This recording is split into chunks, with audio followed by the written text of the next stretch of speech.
First, let me say that it is an honor to be speaking here for the third Philanthropy Breakfast. My name is Brittany Delaney. I am a spoken word artist and arts literacy facilitator.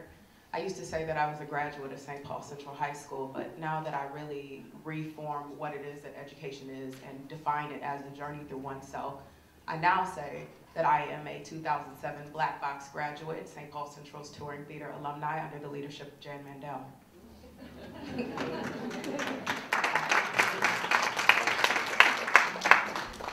Being a Black Box alumni was certainly an experience. I'd say that when I walked into St. Paul Central High School, I was just as lost as any of the other 2,300 students that were wandering around those hallways.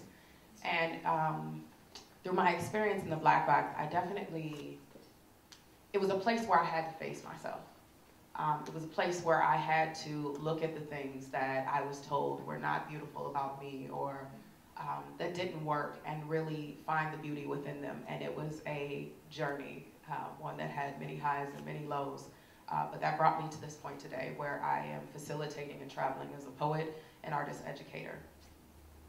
I'm going to share a poem with you all here. Let me give up this mic.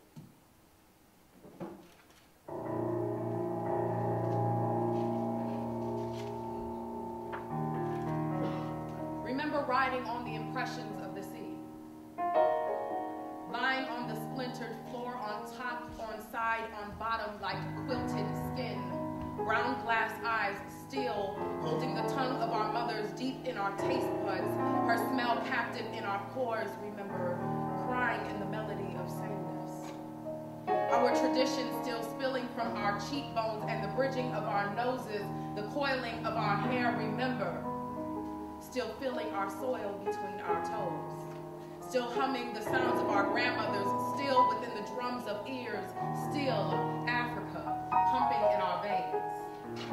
Remember the tortured romance of air leaving our lungs through the chains on our ankles, the sounds of metal clasps kissing the floor of the water. Remember knowing they did not value our existence, that home was more than a swim away.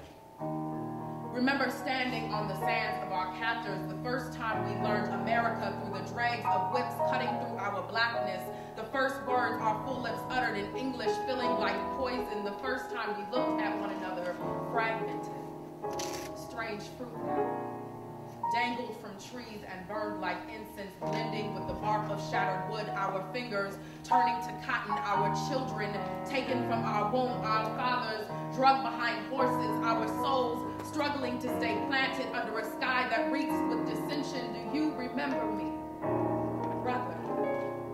Before your pride was whipped from your back by the very belt that holds your pants at the middle of your thighs. Before the bars of systemic hatred tore your face from the structures of leadership. Before they made your greatness the face of fear. Before they took you from home in the dark of night and posted your tennis shoe feet to corners, dipped your chains in gold and hung them about your neck like recycled nooses, stapled price tags to your soul and sold you for a few hits. Do you remember me, sister? Before they sawed our hips from our sides, our width from our noses, our coil from our crowns, before they told us we weren't precious diamonds, dipped our essence in the ocean until our eyes filled with blue contacts, bleached our skin with pearls, turned trees to poles and dropped paper on us to remind us that we were bought and sold, reduced our curls to weight and drowned our identity to straighten us out. Remember me, family.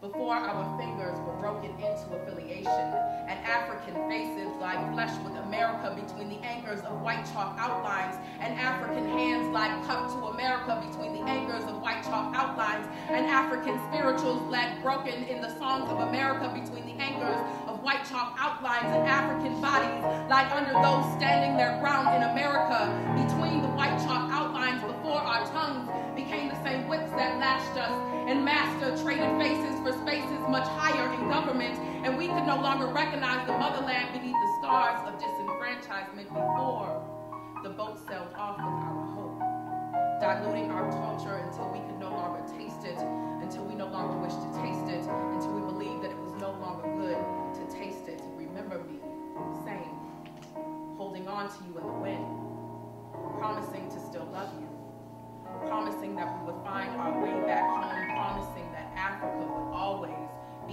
heartbeat. Remember me, because we can't keep up this brokenness when our healing lies in between the holds of our hands.